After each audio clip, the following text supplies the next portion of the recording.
పార్టీలకు చెందినటువంటి ప్రముఖులకు, వ్యవసాయ శాఖ సంబంధించి అధికారులకు, ఇచ్చేసినటువంటి రైతులందరికీ కూడా పేరు పేరున హృదయపూర్వక నమస్కృతులు తెలియజేస్తున్నాను. భారత ప్రధానమంత్రిగా నరేంద్ర మోడీ గారు బాధ్యతలు స్వీకరించాక ఈ దేశంలో రైతుకి ఆదాయం పెరగాలి, భారతదేశం వ్యవసాయం మీద ఆధారపడినటువంటి దేశం, వ్యవసాయ ఆధారిత దేశం, రైతుకి ఆదాయాన్ని రెట్టింపు చేయాలనేటువంటి విషయాన్ని పదే పదే ప్రస్తావించేవారు. అది మన అందరికీ కూడా తెలుసు. దానిలో భాగంగానే రైతులకు అనేక రకాలుగా వెసులుబాటు కల్పించేటువంటి ప్రయత్నం నరేంద్ర మోడీ గారి ప్రభుత్వం చేపట్టడం లేదు. ఎరువుల విషయంలో, పురుగు మందుల విషయంలో, సబ్సిడీలు ఇచ్చేటువంటి విషయంలో, కల్తీ ఎరువులను, పురుగు మందులను అరికట్టేటువంటి విషయంలో, యూరియా విషయంలో, అదేవిధంగా నరేంద్ర మోడీ గారు 2019 ఫిబ్రవరిలో PM కిసాన్ సమ్మాన్ నిధి యోజన అనేటువంటి పథకాన్ని ప్రవేశపెట్టడం జరిగింది. ప్రధానమంత్రి కిసాన్ సమ్మాన్ నిధి యోజన PMKS. ఈ పథకం ద్వారా రైతుకి 6,000 రూపాయలు వ్యవసాయ ఖర్చుల కోసం నేరుగా రైతు అకౌంట్ లో వేయాలి అనేటువంటి ఒక ఆలోచనకి నరేంద్ర మోడీ గారు శ్రీకారం చుట్టడం, దాన్ని ప్రారంభించడం జరిగింది. ఇవాళ దానికి సంబంధించి మొదటి విడత 7,000 రూపాయలు, దీనికి రాష్ట్ర ప్రభుత్వం కూడా జత చేసినటువంటి మొత్తం కలిపి ఈవేళ రైతులకు ఖాతాలో వేసేటువంటి కార్యక్రమం. ఏదంటే ఈ విధమైనటువంటి కార్యక్రమం ద్వారా రైతుకి ఒక ఆర్థిక భరోసా, రైతుకి ఆర్థిక భద్రత కలగాలి, రైతుకి పెట్టుబడి నిమిత్తం చేతిలో డబ్బులు ఉండాలి, సరైనటువంటి సమయంలో పెట్టుబడులు పెట్టడం వల్ల రైతులకి ఆదాయం పెరుగుతుంది అనేటువంటి ఆలోచనతో ఈ పథకానికి శ్రీకారం చుట్టినటువంటి సందర్భాన్ని మనంతా కూడా గ్రహించాలి. ఇవాళ ఆంధ్రప్రదేశ్ ప్రభుత్వం కూడా దీనికి పెద్ద ఎత్తున సహకరిస్తూ అన్నదాత సుఖీభవ PM కిసాన్ పేరుతో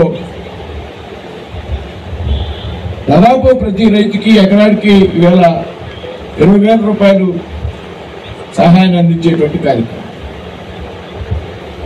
అందులో మొదటి విడతగా 7,000 రూపాయలు ఈ రోజున,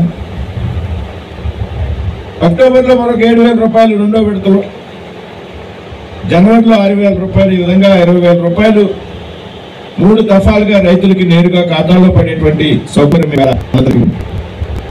పశ్చిమ గోదావరి జిల్లాకు 1,03,000 మంది రైతులకు 70 కోట్ల రూపాయలు ఇవాళ నేరుగా ఖాతాలో పడతాం. ఆంధ్ర రాష్ట్రంలో దాదాపు 47 లక్షల మంది రైతులకు 3,174 కోట్ల రూపాయలు ఇవాళ నేరుగా రైతుల ఖాతాలో పడతాం. సంప్రదాయాన్ని ముఖ్యమంత్రి గారు ఎలా ప్రవేశపెట్టారు అనడానికి ఇప్పుడు ఈ స్కీమ్కి అన్నదాత సుఖీభవ అంటే రైతు, అన్నదాత ఎవరంటే రైతు, మీరు సుఖంగా ఉండాలి అని ఆ రైతు పేరు మీదే ఈ స్కీమ్కి, అలాగే మధ్యాహ్న భోజనం మంచి లక్షణాలు ఉన్న రైతులు చాలామంది ఉన్నారు కాబట్టి మీలో కొంతమంది కాస్త ఇన్నోవేటివ్గా థింక్ చేస్తే సహకారం అందించడానికి ఇంత మంచి సెంటర్ని మనం ఉండి నడిబొడ్డున ఉంది.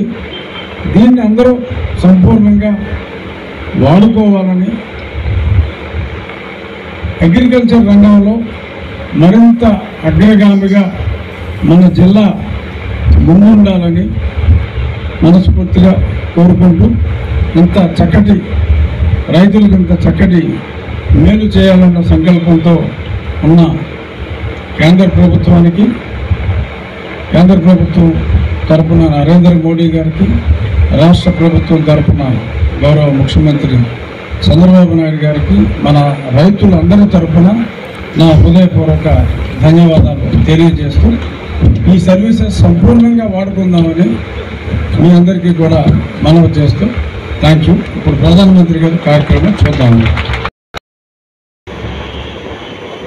ప్రస్తుతం ఆనాటికి ఉన్నటువంటి ఆదాయం కంటే రెట్టింపు ఆదాయం చేయాలనేటటువంటి యోచనతో ప్రభుత్వం తన యొక్క పథకాలన్నీ కూడా రూపుదిద్దుకోవడం జరుగుతుంది. ఇందు మొట్టమొదటి విడతగా భూసార పరీక్షలు నిర్వహించేటటువంటి ప్రయత్నం చేశారు. భూమికి వ్యక్తికి ఏ రకంగా అయితే శాస్త్రీయబద్ధమైనటువంటి వ్యవసాయం చేయని కారణంగా ఆదాయాలన్నీ కూడా గణనీయంగా తగ్గిన విషయాన్ని గమనించి ఆ భూమిలో ఏ ఏ రకాలైనటువంటి ఉత్పత్తులు పండించవచ్చు అనేటటువంటి విషయానికి కూడా వ్యవసాయ శాస్త్రవేత్తల ద్వారా ఆ వ్యవసాయదారుల అవగాహన కల్పించి ఆ భూమిని మార్పు చేసేటటువంటి ప్రక్రియ ఇది రెండవ భాగం. సహాయ సహకారాలు అందించాల్సినటువంటి అవసరం ఉంది. ఆ ఉద్దేశంతోనే మరి సెంట్రల్ సహాయ సహకారాలతో ఈ రోజున అన్నదాత సుఖీభవ కార్యక్రమాన్ని మనం స్టేట్ గవర్నమెంట్ సెంట్రల్ కలిపి రైతులకి అందజేయబోతున్నాం. మరి ఇది 3 విడతలు అందజేయబోతున్నాం. డెఫినెట్గా రైతుల యొక్క కళ్ళల్లో ఆనందం చూడాలనే ఉద్దేశంతోనే కూటమి ప్రభుత్వం పనిచేస్తుందండి.